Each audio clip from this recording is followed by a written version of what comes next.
Good morning बच्चा party. तो आज हम बात करेंगे ट्रायंगल के बारे में, जो कि क्लास 8, 9 और 10 के लिए मोस्ट ऑफ इम्पोर्टेंट चैप्टर है, जिसमें बच्चों को सबसे ज्यादा प्रॉब्लम्स आती हैं। तो हम बिल्कुल ट्रायंगल को स्टार्टिंग से स्टार्ट करेंगे। सो फर्स्ट क्वेश्चन बनता है हमारा बच्चों, व्हाट इज ट्रायंगल? ट्रायंगल होता क्या है? A triangle is a 3 sides polygon that consist of 3 edges and 3 vertices.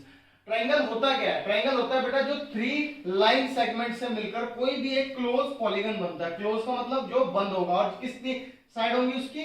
3 sides, जो होती हैं ए बी, बी सी और सी ए। हम इसको लिख भी सकते हैं ए बी बराबर बी सी बराबर सी ए। और उसी के अकॉर्डिंग बात करते हैं वर्टिसेस। वर्टिसेस का मींस होता है क्या बेटा? वर्टिसेस माने होता है किसी भी फिगर का नाम, जैसे कि इसमें ए बी सी, ये तीनों क्या होंगे? वर्टिसेस। तो ट्रायंगल का सीधा सा और नॉर्मल सा जो कॉन्सेप्ट है, एक ट्रायंगल क्या होता है बेटा? एक ट्रायंगल वो होता है जो 3 लाइन सेगमेंट से कोई भी एक क्लोज फिगर को बनाता है।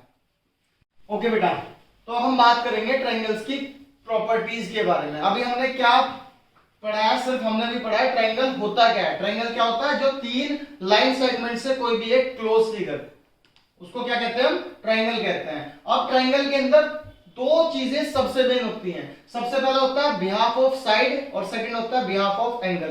तो एंगल की जो सबसे इंपॉर्टेंट प्रॉपर्टी है वो 2 टाइप्स की होती है। एक तो साइड्स के अकॉर्डिंग होगी और दूसरी होगी हमारी एंगल्स के अकॉर्डिंग। तो सबसे पहले हम बात करते हैं साइड्स के अकॉर्डिंग हमारी ट्रायंगल की कौन कौन सी प्रॉपर्टीज हैं। देखिए, जो सबसे पहला जो इसकी जो प्रॉपर्टी है वो है स्केलेन ट्रायंगल। स्केलेन ट्रायंगल होता क्या है बेटा? कोई भी एक ट्रायंगल जिसकी तीनों साइडें अलग अलग होंगी, जिसकी तीनों साइडें अलग अलग होंगी, वो हमेशा स्केलन कहलाएगा। स्केलन का मतलब होगा जिसकी तीनों साइडें अलग अलग होगी, कोई भी साइड एक दूसरे के इक्वल नहीं होगी। सेकंड होता है आइसोसेलेस। आइसोसेलेस क्या होता है बेटा? जिसकी 2 साइडें आप लोगों की इक्वल होंगी, और जरूरी नहीं है कि वो इस तरीके से हो। आपको ट्रायंगल इस तरीके से भी दे सकता है 2 1 2, या इस तरीके से भी दे सकता है वो 2 1 1।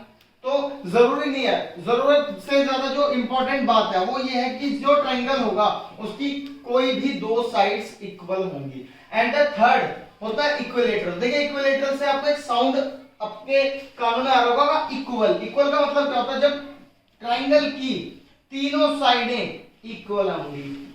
ठीक है बच्चों, जब किसी भी ट्रायंगल की तीनों साइडें इक्वल होंगी वो क्या कहलाएगा? Equilateral triangle. तो प्रॉपर्टीज ऑफ ट्रायंगल में हमने सबसे पहली जो प्रॉपर्टी पढ़ी है वो है बिहाफ ऑफ साइड्स। तो साइड्स के अकॉर्डिंग ट्रायंगल 3 तरीके का बनता है। सबसे पहला स्केलन, सेकंड है आइसोसेलेस और थर्ड है इक्विलेटरल। आइसोसेलेस का मतलब जिसकी 2 साइड इक्वल होंगी, इक्विलेटरल जिसकी तीनों साइड इक्वल होंगी, और स्केलन क्या होगा? जिसकी तीनों साइडें ही अलग अलग होंगी।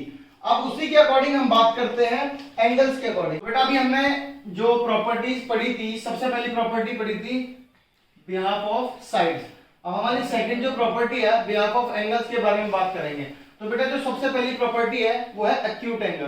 तो पहला क्वेश्चन बनता है कि व्हाट इज एक्यूट एंगल? देखिए, सिंपल से वर्ड में मैं आपको बहुत छोटी सी डेफिनेशन दूंगा जो आप लोगों को बहुत इजी होगा उसको याद रखने में। देखिए, एक्यूट एंगल क्या होता है? एक्यूट एंगल होता है जो 0 डिग्री से तो बड़ा होगा और 90 डिग्री से छोटा होगा। अब मतलब क्या होगा?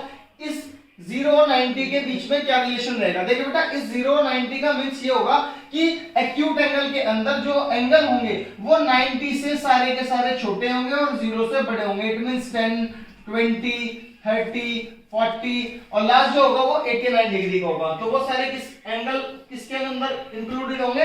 एक्यूट एंगल के। दूसरा है ऑब्ट्यूज एंगल। ऑब्ट्यूज एंगल जो 90 डिग्री से बड़ा होगा और 180 डिग्री से छोटा होगा। सेम उसमें 0 से 90 थे, तो इसमें 90 से 180 के बीच के सारे एंगल्स आएंगे। थर्ड एंगल होता है हमारा राइट एंगल। ये सबसे इंपॉर्टेंट प्रॉपर्टी है क्लास 9th और 10th के लिए। इसको हम डिटेल में बाद में बात करेंगे।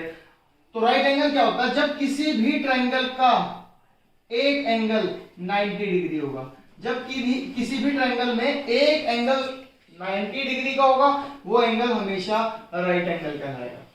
सेकंड है हमारा जो फोर्थ है वो है स्ट्रेट एंगल। स्ट्रेट एंगल क्या होता है बेटा? स्ट्रेट एंगल का जो सम होगा वो 180 डिग्री होगा। एक स्ट्रेट लाइन पे जितने भी एंगल का जो सम होगा वो 180 होगा, वही हमारे स्ट्रेट एंगल कहलाएंगे। आपका फिफ्थ होता है रिफ्लेक्स एंगल। रिफ्लेक्स एंगल क्या होगा बेटा, 180 से तो ग्रेटर होगा और 360 से छोटा होगा। 180 से ज्यादा और 360 से छोटे जितने भी एंगल्स होंगे वो आपके रिफ्लेक्स एंगल के अंदर आएंगे। थर्ड एंड लास्ट इंपॉर्टेंट जो है वो है कंप्लीट एंगल। कंप्लीट एंगल क्या होता है, 360, जिसको आप बोल सकते हो 360, जिसके अंदर 0 से 360 तक जितने भी एंगल्स आएंगे वो सारा का सारा कंप्लीट एंगल कहलाएगा। तो बेटा ये